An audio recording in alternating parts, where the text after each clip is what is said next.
All right, thanking God once again for his strength.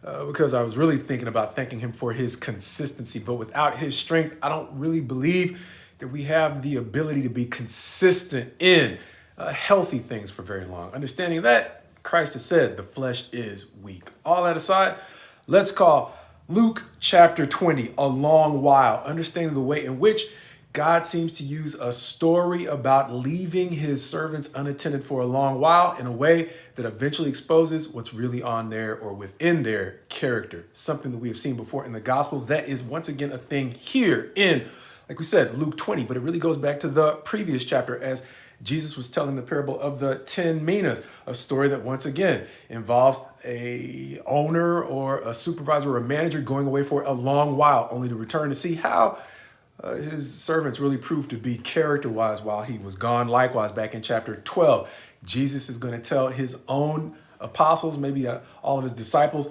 once again, their need to be ready is one of the things that is going to need to endure over time, as he talks about, once again, a parable of an unrighteous or a wicked servant. But here in chapter 20, it is going to take the form of a familiar pattern that we've seen in Matthew for sure, and quite possibly in Mark as well, as Jesus has arrived, cleared the temple, and he's going to have his authority, one, challenged, and then challenged again, and then challenged a third time. It's going to take a different organizational structure here in chapter 20, understanding that I think it's both Mark and Matthew, what happens is the Pharisees are going to step up, and then the Sadducees are going to step up, and then one of the Pharisees is going to step up in a more respectful way.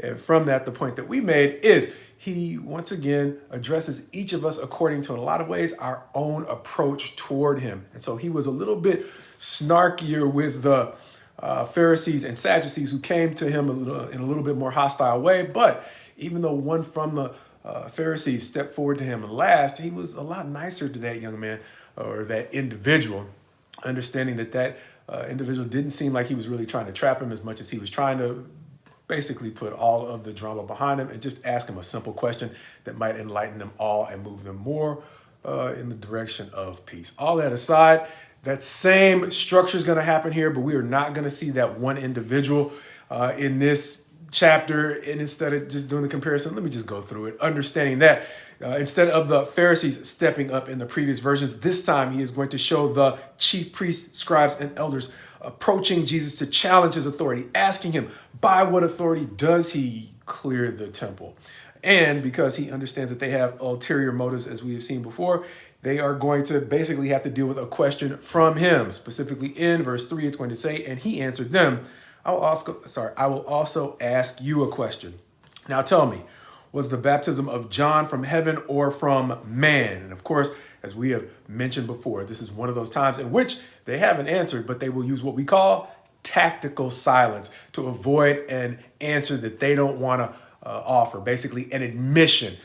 Some of the things that they were doing were shady with regard to John, rejecting the truth and what he was saying in a lot of ways is a pattern in their character being borne out in the way they're rejecting the truth and what Jesus is saying. And so instead of offering an answer that forces them to finally tell the truth, they just clam up.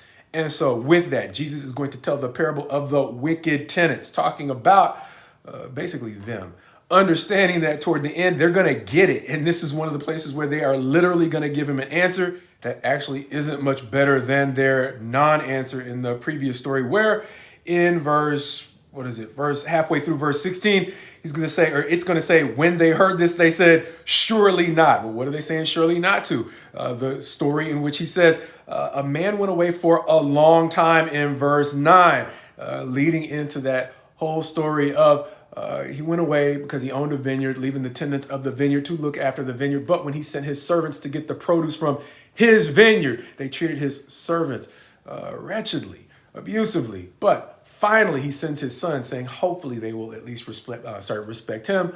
However, no, it's not the issue, or that's not the way it's going to turn out. As we saw in Matthew, they believe that the chance to kill the son is an opportunity to take over ownership of the vineyard. And so he asked them the question, what do you think the owner is going to do to those tenants in light of what they did to his servants and his son? And that is the point at which they answer, surely not. Just kind of a crude denial that he's really talking about. He's prophesying essentially their future. And so they will go on from there to double down on their resistance, understanding that they will now offer, in the form of the scribes and the chief priests, the tax question that we have seen in the two previous gospels. I'm pretty sure both Matthew and Mark asking him whether or not it is lawful to pay taxes to Caesar, with the famous response, whose image do you see on the denarius? That's the coin they refer to in the ESV, English Standard Version, at least. Either way, bottom line is, whose image do you see on the coin? Of course, they're going to say Caesar's. Therefore, he's going to say, render unto Caesar what is Caesar's, and unto God what is God's, understanding that they would at least acknowledge that they were made in his image. Once again, they are shut down, this time not by choice, but because they don't have anything more insightful to add to the attempt at trapping Jesus. As they're going to go on, and this time it's going to close out with the question about the resurrection from the Sadducees, as you might have heard before, who do not believe in a resurrection. And so they are going to try to trap him in a scenario that seems to make the concept of a resurrection absurd. And much like the question about taxes, he is going to, however, prove how little insight they have into the matters in which they were thinking they were going to trap him, ending that entire section of challenges to his authority up in verses 39 and 40, saying, then some of the scribes answered, Teacher, you have spoken well. For they no longer dared to ask him any questions. The next section basically showing Jesus, as we saw at least in Matthew, basically giving them a one to grow on, basically, as he's going to give them a question that they can't answer in verses 41 through 44, saying, but he said to them, how can they say that the Christ is David's son? For David himself says in the book of Psalms, the Lord said to my Lord, sit at my right hand until I make your enemies your footstool. David thus calls him Lord. So how is he his son? Understanding that, they will not be able to answer the question. So just in case they had any inclinations of going back down the trap him route, that question pretty much stumped them well enough, as it ends up with a little bit more uncertainty in Luke than it did in Matthew and Mark, which basically says this was the question that pretty much shut them up. Understanding that, the chapter is going to end in verses 45 through 47 with a warning, much like he issued a warning in the parable of the wicked tenants. This time he's going to make it literal, telling them of the behavior patterns within the character of the scribes that his disciples would do well not to emulate. Understanding that, as we mentioned at the outset, the way in which timing has allowed certain unhealthy habits to settle into the character of those who have chosen to mount in opposition to the Christ. Understanding that, like we said, back in chapter 12, he is warning his disciples, they are not special. Avoid the kinds of things that would allow you to think that the lack of direct supervision you're getting from God, the fact that he is not intervening each time you sin, don't confuse that with permission, because over time what is actually happening is the lack of supervision is quite possibly allowing toxic things to settle into your character. Likewise, back in the previous chapter, or chapter 19, the chapter previous to chapter 20, the one we're talking about here, we have Zacchaeus, who was a notorious quote-unquote sinner as a tax collector. However, he did not allow his heart to become so hardened that the mere appearance of Jesus wouldn't at least move him to repent. And so just the opportunity to talk to Jesus moved him to offer half of his goods to the poor and 4 times anything that he had defrauded anyone out of. And so, like we said, Jesus, without a word of rebuke to Zacchaeus, found a heart that was willing to change. However, by the time we get to the end of the chapter, one of the things we see that no matter how wise or no matter how eloquently Jesus was able, either in parable or direct rebuke, to present to the scribes, etc., the need to change, it wasn't going to work because, as we've seen before in the parable of the 10 minas, time was the thing that allowed the toxic things that they had clung to settle into their character. That was chapter 19, the 10 minas, followed up now once again by chapter 20. The third time we seem to see him warning about the way in which time and a lack of supervision allows us the freedom to do what we want, but also the danger of allowing, in the absence of self-discipline, our toxic habits to become something that sounds an awful lot like what counselors today might describe as character disturbance, or either fully developed character disorders.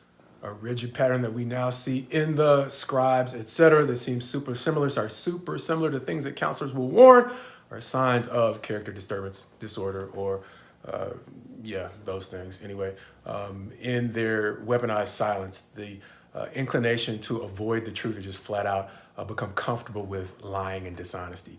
Beyond that, their lack of empathy, like we saw in Christ's ministry, the thing that is a growing distinction between he and the opposition is his compassion for people, even when he is at his emotional lowest. And with them, no matter how well they are doing, the fact that on the Sabbath they have more care for their stuff than they do for suffering people. And then finally, no matter how far things had declined in Jerusalem and Israel at the time, they still feel entitled to rule regardless of whether or not the rule is actually productive. Understanding that in a very few chapters, his apostles, those closest to him, are going to still be arguing about who is the greatest. We see that even the best of us, can still be susceptible to these kinds of things, which is why he encourages us to understand that it's important for us to yield to the kinds of things he is asking us or counseling us to do, so that over time we do not develop the kinds of tendencies that become, at least the kind of unhealthy tendencies that become fixed in our character. Reminding me of the old slogan regarding the children's toy, Weebles, an illustration I use from time to time. The slogan goes, Weebles wobble, but they don't fall down. And at its best, Weebles are an illustration of the way that God helps to build us up in resiliency and courage. Understanding that of ourselves, he knows what our breaking point is, but in God, he can help us to bounce back from every type of adversity. However, the flip side of that is he does not force us to do right. And as we have mentioned before, the more we cling to our unhealthy habits, there comes a point at which, over time, he will allow those to settle into our character to the point where, no matter how many second, third, and fourth chances he gives us, he'll allow us to simply be Weebles when it comes to doing wrong, which is why we sometimes say, my prayer for you is my prayer for me. May God give us the heart to accept that part of his character that is, as we said before, described as the wonderful counselor, so that over time he can help us overcome the tendency to become evil Weebles. Yeah, probably figure out a better illustration, but that's all I got right now. Either way, as we sometimes say, God's best to you as you go forward with him. This time I'm going to add actually putting his counsel to work.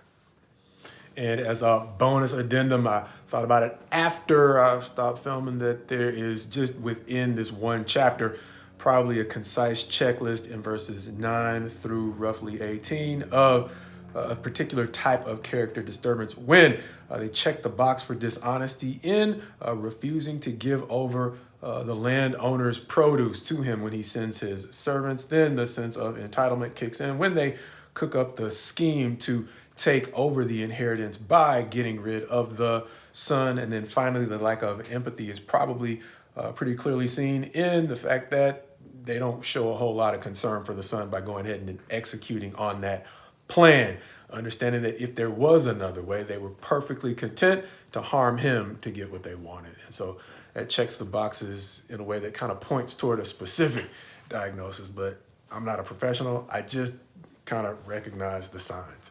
With that, as we often say, God's best to you as you go forward with him.